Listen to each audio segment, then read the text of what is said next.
हर छोटे शहर के अपने राज होते हैं और हर राज की एक कहानी।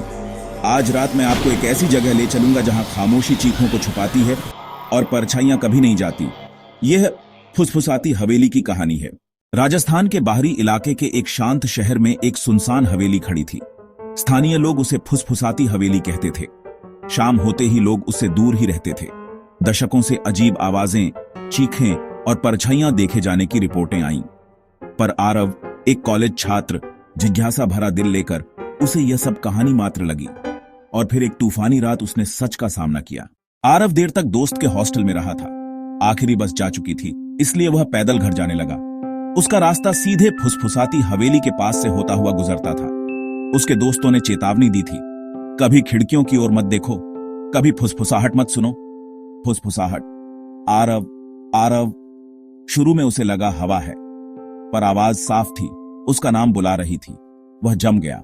धीरे धीरे अपनी मर्जी के खिलाफ उसकी नजर हवेली की खिड़की पर उठी।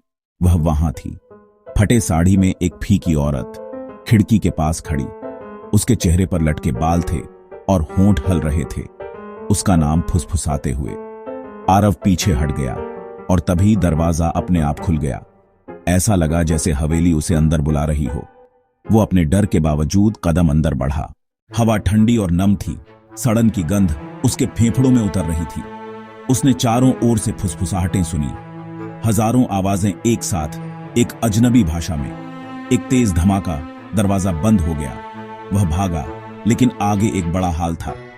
टूटा हुआ फर्नीचर, चकनाचूर शीशा, और जब उसने शीशे में देखा, वह खुद को नहीं देखा। उसकी जगह शीशे में वही फीकी औरत खड़ी थी, ठीक उसके पीछे। वह करीब आई, चेहरा फीका और दरारों सा, आंखें खोखली और काली। उसने एक इंसानी न बनने वाली आवाज में फुसफुसाया, रुक जाओ, सदा के लिए।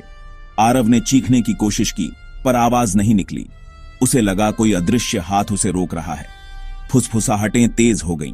अब सैकड़ों आवाजें एक साथ स्लेट पर गूंज रही थीं। उसके दिमाग में गूंजती। वह सिकुड़ गया, पसीना, थर्राहट, सब कुछ एक धुंधली चीख बनकर घिर गया।